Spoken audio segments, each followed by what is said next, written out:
모모의 인문학 강의를 시작하겠습니다. 먼저 혼자 인생이란 시를 한번 읽고 시작하겠습니다. 혼자 인생, 인생이라 하는 것은 무엇하러 나왔다가 무엇하러 가는 건가? 생각해보아도 그 이치를 알 수 없네. 그 이치를 알 수 없네. 오가는 참뜻은 모른다 하나 올 때도 혼자, 갈 때도 혼자. 혼자서 오고 혼자서 간다. 너도 혼자, 나도 혼자, 우리 모두 혼자로다. 여름도 혼자, 겨울도 혼자, 언제나 항상 혼자로다. 오호라 혼자 인생 누굴 찾아 짝을 핥고, 비워라 비워 생각을 비워 천지 만물을 지내보세. 비워라 비워 마음을 비워 우주의 본임을 지내보세. 비운 마음, 밝은 마음, 우주만사 빛이 되어 망고 상청을 하리로다. 이 시는 저 선친 유품을 정리하다가 제가 이 혼자 인생이라는 걸 제가 찾아서 이 시를 제가 잘 간직을 하고 있습니다. 그래서 오늘 몸의 인문학에서 이 혼자 인생이라는 시로서 시작을 해봅니다. 자, 나는 무엇하러 왔다가 무엇하러 가는 건가? 이 혼자 인생에도 지금 이렇게 나와 있잖아요. 나는 무엇하러 왔다가 무엇하러 가는 건가? 그럼 여기에 대한 해답을 구하기 위해서 인류가 한 게 뭐냐? 그게 종교죠. 그 종교가 나는 무엇하러 왔다가 무엇하러 가는 건가? 그 문제를, 이게 그 두려움이 있잖아요. 그 인간이 가지고 있는 그 두려움의 문제를 해결하기 위해서 종교라는 이 신에 의존을 하는, 이렇게 이제 인류가 진화를 해왔죠. 그러면 이 종교는 뭐냐? 자, 무엇하러 왔다가 무엇하러 가는가? 거기서 그럼 어떻게 살아가느냐 하는 문제가 대두되잖아요. 그 불교는 살아가면서 무엇하라고 합니까? 자비를 베풀어라 그러잖아요. 그 기독교는 뭡니까? 사랑을 베풀어라는 거예요. 그 불교의 자비나 기독교의 사랑이나 이게 다 같은 뜻이죠. 그래서 이렇게 해서 살다 가라. 그래야 그 두려움을 잊고 사는 동안 행복하게 살 수 있다는 겁니다. 자, 그럼 여기서 이제 우리가 한 걸음 더 들어가서 그럼 어떻게 살 것인가 하는 게 큰 이게 하나의 테마죠. 어떻게 살 것인가. 이 어떻게 살 것인가에 대해서 나온 게 그게 저는 인문학이라고 생각하는 거예요.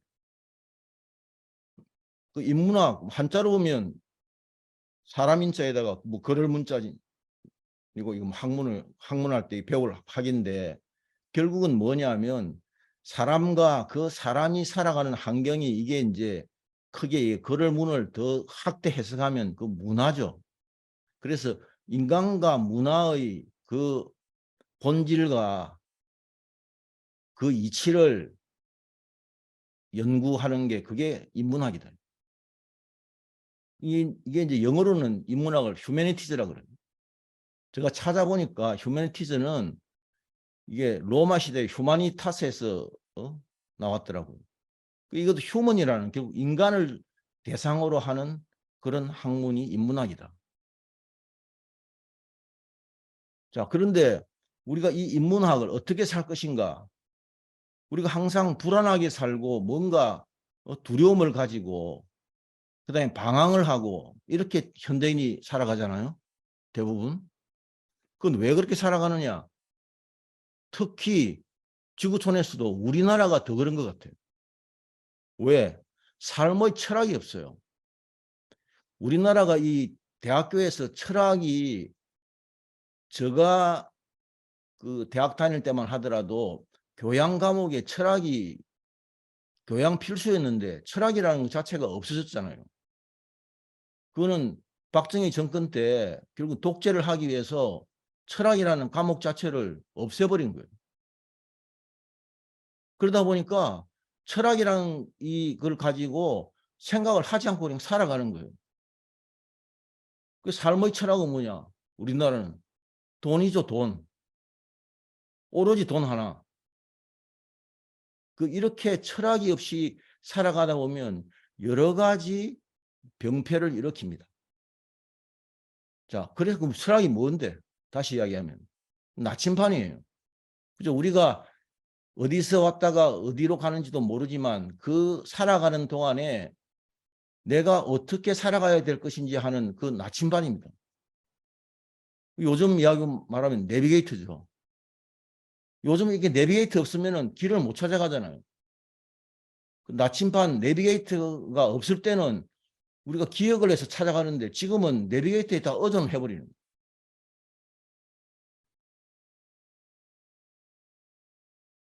자, 그런데 현실로 들어오면 어떻게 살 것인가?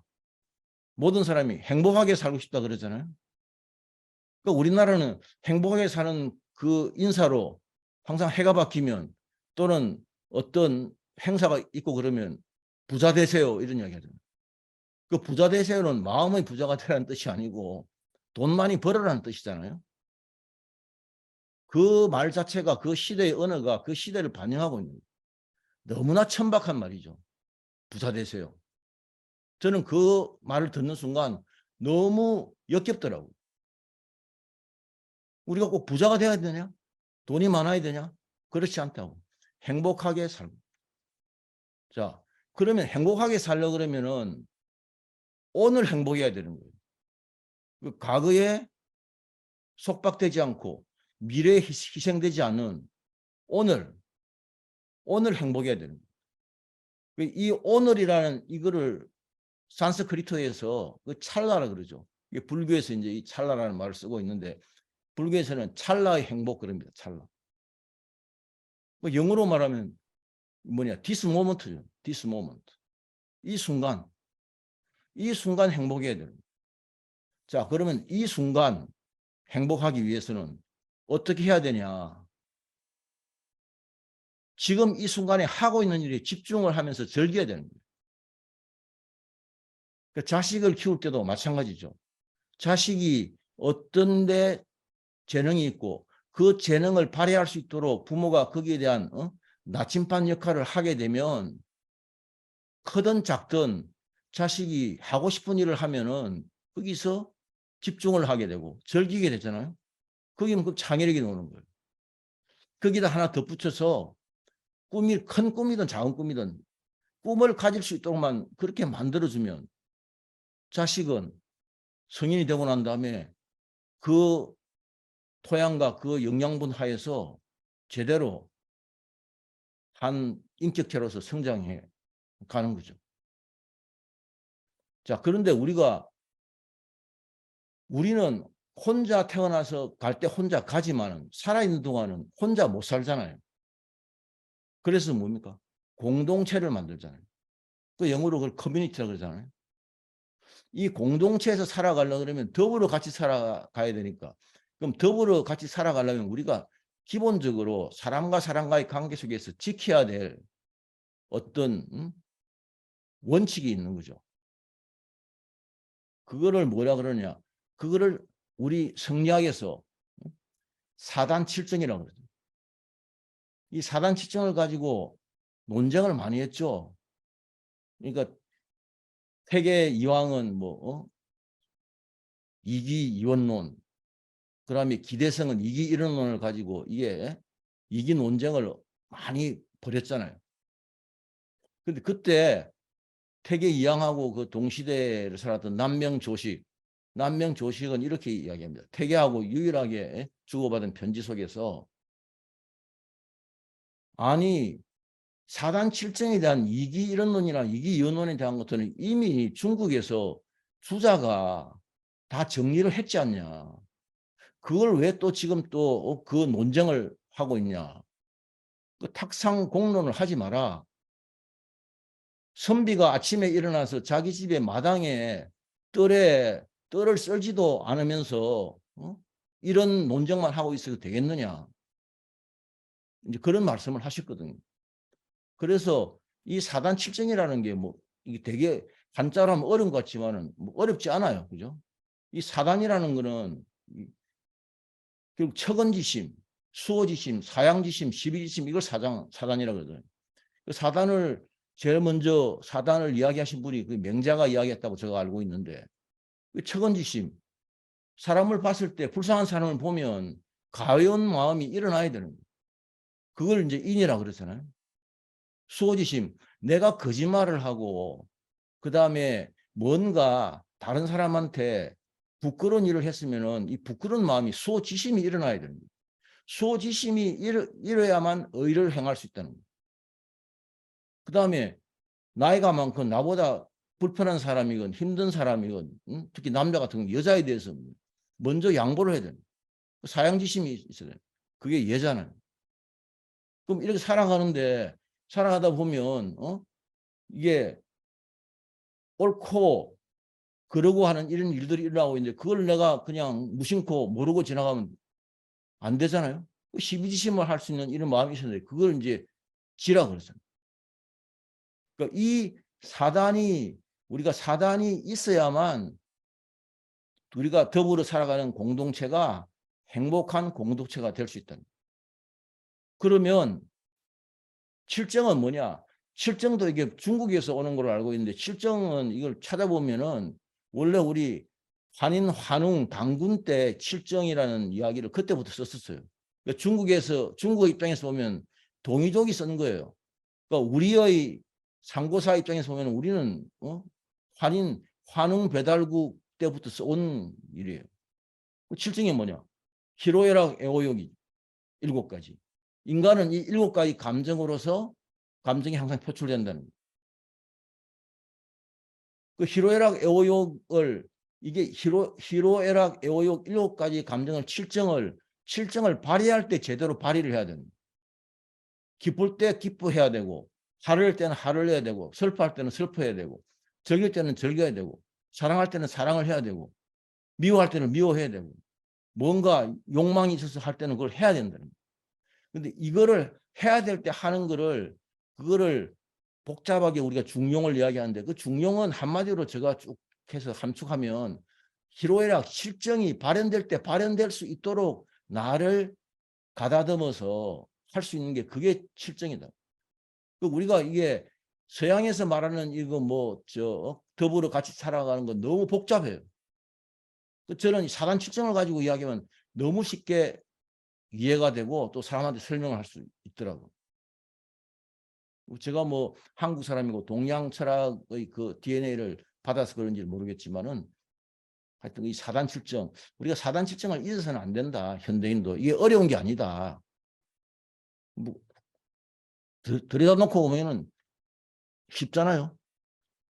자, 그래서 그러면 어떻게 살아야 되느냐 이런 전제하였어. 나답게 살자는 거예요. 나답게. 그 나답게 살기 위해서는 어떻게 해야 되냐. 그 나는 나고 너는 너잖아. 나하고 너하고 같을 수가 없잖아요. 다 다르잖아요. 그 다름을 인정하는 거예요. 그 속에서 많은 다름이 모여서 그 다양성 속에서 우리가 이 공동체가 커뮤니티가 거기서 잘 굴러갈 수 있는 거예요. 그 나는 나고 너는 너다. 그 불교에서 말하면 천상천하 유아독존이죠. 천상천하 유아독존의 존재이기 때문에 내가 그런 존재이기 때문에 남도 그런 존재다. 그래서 남을 나처럼 존귀하게 생각해야 된다. 그 출발은 뭐예요? 나를 존귀하게 생각하지 않으면 나의 자존감이 없으면은 다른 사람도 존귀하게 생각하지 않고 다른 사람도 자존감이 없는 거로만 볼 수밖에 없는 거예요. 자, 현실적으로 그럼 나는 나고 너는 넌데 그러면 우리가 어떻게 해야 되냐? 나와 너를 비교하지 말자는 거예요. 나와 너를 비교하면 이게 계속 끊임없이 불행해지는 거예요. 그 뭘 비교하느냐? 어제의 나와 오늘의 나를 비교하자. 어제의 나보다 오늘의 내가 정신적으로나 육체적으로나 사회적으로 뭔가 한 걸음 더 나와 있으면 내가 잘 사는 거예요. 남하고 비교하지 마라. 남하고 나하고 다른데 나는 나고 너는 너고 천상천하 유아독존인데 왜 자꾸 남하고 비교해서 사냐. 특히 우리나라 교육은 철두철미하게 남하고 비교하잖아요. 그 속에서 태어난 성장한 애들이 결국은 나중에 성인이 되고 사회 주역이 될 때는 어떻게 되겠습니까? 여러 가지 문제를 이야기하는 거죠. 자, 그래서 그러면 나답게 살기 위한 기본 조건이 뭐냐? 그걸 한번 알아보겠습니다. 첫째는 뭐예요? 내가 고통과 질병 없는 몸을 만들지 않으면은 내가 아무리 나답게 살려고 그래도 힘들잖아요. 통증이 있고 몸이 아프면 아무 생각이 안 난다고. 그래서 고통과 질병 없는 몸을 만들어야 돼요. 자, 그러면 몸이란 걸 제가 종교 인문학 이야기를 했는데 오늘 강의 제목이 몸의 인문학이에요. 그 몸은 그냥 우리가 이 육체를 보면은 보이는 거는 그건 입자예요. 근데 그 보이지 않는 파동이 있다고. 모든 물체는 또 모든 생명체는 입자와 파동으로 구성되어 있다. 이게 이제 이 이중성을 가지고 있다는 게 양자역학에 의해서 밝혀졌잖아요. 그러면 입자가 우리 몸에 나타난 게 그게 오장육부라고. 그죠? 근데 오장육부는 왜 우리 동양의학에서는 오장육부만 이야기하느냐? 뇌는 중요한 게 뇌잖아요. 뇌도. 뇌는 뭐? 뇌는 오장육부에 달려 있다는 거예요. 오장육부만 건강하면 뇌는 자연적으로 건강해진다는 거예요. 그리고 이 파동은 우리 몸은 생명의 에너지장이 우리 몸을 계속 둘러싸고 있죠. 그 생명의 에너지장이 뭐냐? 이게 오랜 동안 생물학의 큰 수수께끼가 우리가 난자와 정자가 만나서 수정을 하고 수정란이 되고 난 다음에 이게 분열을 해가지고 줄기세포가 된다. 줄기세포는 우리 몸의 어떤 세포라도 바뀔 수 있는 세포다. 근데 그 줄기세포가 왜 눈의 위치에 가면 눈세포로 바뀌고 입의 위치에 가면 입세포로 바뀌고 간의 위치에 가면 간세포로 바뀌고 그 신장으로 가면 신장세포로 바뀌냐. 그거는 그 둘러싸고 있는 거기 생명의 에너지장이 다르다는 거예요. 거기에 따라서 결정된다는 거예요. 이게 양자역학 때문에 이게 밝혀진 거예요. 그러니까 같은 종은 호모사피엔스는 어떤 생명체도 태어날 때 뭐 눈은 눈의 위치가 있고 코는 코의 위치가 있고 입은 입의 위치가 있는 눈의 위치가 뭐 우리가 배꼽에 있고 그렇지 않잖아요. 이게 밝혀졌다고. 그런데 이 우리의 몸이라는 것은 어떻게 구성되어 있느냐? 100조개의 세포로 구성되어 있다. 100조개의 세포는 생명의 기본 단위입니다. 똑같이 나처럼 똑같이 생명 활동을 하고 있다. 그럼 세포는 어디에 있느냐? 세포는 체액이라는 바다에 떠 있다. 그리고 이 100조개의 세포는 천조 마리의 세균에 둘러싸여서 그래서 우리 몸의 세포는 세균과 공생을 하는 거예요. 그러니까 몸에 대해서 이런 관점에서 몸을 저는 봐야 된다. 자, 그래서 몸을 그러면 자 생명의 기본 단위 세포의 관점에서 몸을 한번 보자. 자, 우리가 병에 걸린다. 그러면 병은 뭐냐? 질병은 세포는 체액의 바다에 떠서 살고 있으니까 오염된 체액에서 살고 싶지 않다는 세포의 절규이자 세포가 일으키는 반란입니다. 근데 이걸 우리가 무시하고 계속 살아가고 있죠. 그렇게 이 반란이 일어나면 뭐로 나타납니까? 그게 암이에요, 암. 자, 그러면 우리가 건강한 몸을, 고통과 질병 없는 그 몸을 가져야만 나답게 살 수 있잖아요.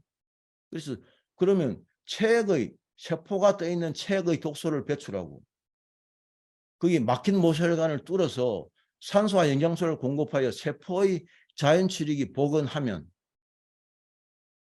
몸이 이완되고 몸이 이완되면 마음이 이완돼요. 마음이 이완되면 마음의 평화가 오잖아요. 마음의 평화가 세상의 평화를 가져옵니다. 지구촌에 살고 있는 모든 사람이 몸이 이완되고 마음이 이완돼서 마음의 평화가 오면은 그러면 세상의 평화는 자연적으로 오는 거 아니겠습니까?